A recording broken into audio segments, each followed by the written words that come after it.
राधे। मेरा नाम सूरज कुमार मिश्रा है और मैं आपके लिए फिर एक क्षेत्रफल यानी मेंसुरेशन से एक प्रश्न लेके आया हूँ। प्रश्न हमारा देखिए, प्रश्न क्या रहा है। प्रश्न हमारा कह रहा है कि यदि एक तार को वर्ग के रूप में मोड़ा जाए तो वर्ग का क्षेत्रफल 81 सेंटीमीटर स्क्वायर हो जाता है। अब हमारे पास एक तार है, उसको अगर हम स्क्वायर के रूप में मोड़ते हैं तो उसका जो एरिया है, क्षेत्रफल है, वो 81 सेंटीमीटर हो जाता है।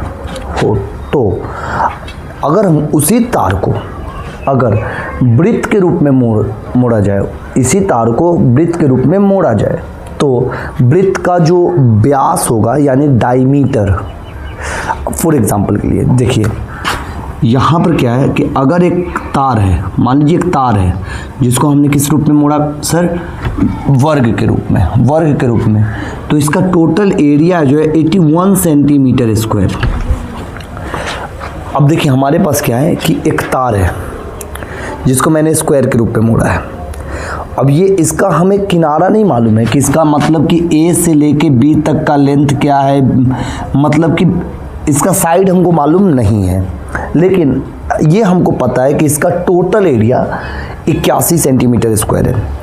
अब इसी को अगर हम वृत्त बनाए, अब देखिए ना हमारे पास ये जो है तार है जिसको हमने वर्ग के रूप में मोड़ा है और तो इसका एरिया हमको पता है। इसी को हम क्या करेंगे, अभी हमारे पास मान लीजिए तार की जो लंबाई है, अब इसको हम किसी भी आकार बदल देंगे, मतलब कि हम ध्यान दीजिएगा, सर्कल के रूप में डाल दिए।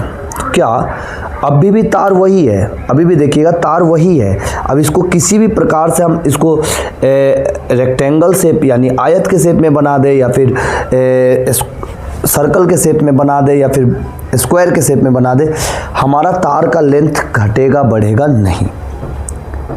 अब यहाँ देखते आते हैं, हमारे पास देखिए कि जो तार है उसका एरिया है, तार का जो शेप है वर्ग के रूप में है, तो यहाँ हम लिखेंगे पहले वर्ग का क्षेत्रफल। वर्ग का क्षेत्रफल क्योंकि हमारे पास दिया गया, तो वर्ग का क्षेत्रफल जो होता है भुजा स्क्वायर, ए स्क्वायर होता है भुजा स्क्वायर। तो वर्ग का क्षेत्रफल 81 सेंटीमीटर दिया गया है, तो उधर हम लिख लेंगे भुजा स्क्वायर। तो देखिए ना कि वहाँ से स्क्वायर हटाएंगे तो रूट 81 इज इक्वल टू भुजा यानी 9, तो भुजा हो जाएगा हमारा 9 यानी 9, तो ये भी 9, ये भी 9 और ये भी 9, सब सेंटीमीटर में। क्यों? क्योंकि हमारे पास जो शेप है वो वर्ग के आकार पे, और वर्ग की चारों भुजा बराबर होती है।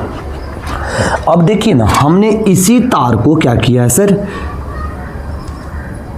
देखिए कि सर्कल बनाया है। तो यहाँ पर देखिए हमारे पास तार की लेंथ क्या थी, तार की जो हमारे पास सर लेंथ थी वो 9 सेंटीमीटर, 9 सेंटीमीटर, 9 सेंटीमीटर, 9 सेंटीमीटर, यानी इस तार को अगर हम मेज़र करते हैं तो हमारे पास आता है 36 सेंटीमीटर।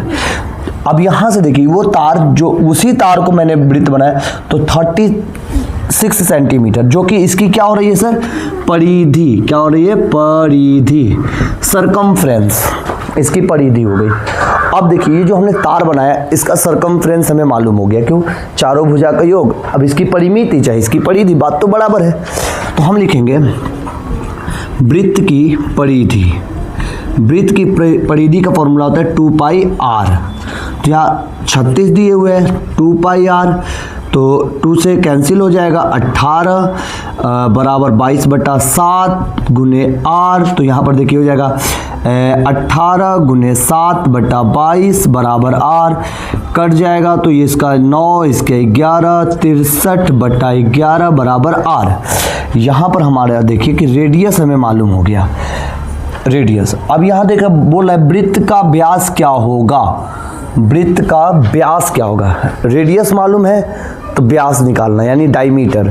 तो व्यास बराबर क्या होता है, व्यास बराबर होता है 2 गुने त्रिज्या, 2 गुने त्रिज्या। तो व्यास बराबर हमारा हो जाएगा 2 गुने त्रिज्या, कितना आया 63 गुने 11।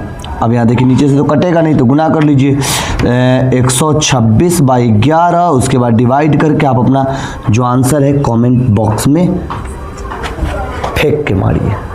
तो ये हमारा व्यास हो गया। आई होप कि आपको समझ आया होगा, लेकिन पर फिर भी मैं एक चीज़ के लिए थोड़ा सा इसको क्लियर करता हूँ। हमारे पास देखिए ये तार है, अब ये तार है, मान लीजिए हम इसको स्क्वायर के शेप में रखते हैं। फॉर एग्जांपल के लिए देखिएगा, थोड़ा सा अगर हम कोशिश करते हैं कि चीज़ें उपलब्ध हो, है तो गरीब, मुश्किल की बात है सर। ये स्क्वायर के शेप में है, it is not a perfect square, but मान लेने पर तो स्क्वायर हो जाता है, क्योंकि हम बाप का उम्र x मान लेते हैं, बेटे का उम्र y मान लेते हैं, तो इसको स्क्वायर क्यों नहीं मान सकते। अब यह देखिए, ये हमारे पास स्क्वायर है, इसका जो एरिया मालूम है, तो अगर हमारे पास इसका साइड मिल गया कि ये साइड 9, तो ये भी 9, ये भी 9, ये भी 9, तो टोटल लेंथ 9 चौक 36। अगर हम इसको सर्कल के रूप में डालते हैं तो इसकी जो चारों तरफ से जो एक सर्कल हो जाएगा वो 36 हो जाएगा, जो कि वृत्त की परिधि है, और परिधि से हमने फाइंड कर दिया। लाइक कीजिए, शेयर कीजिए और राधे राधे लिखिए। राधे राधे।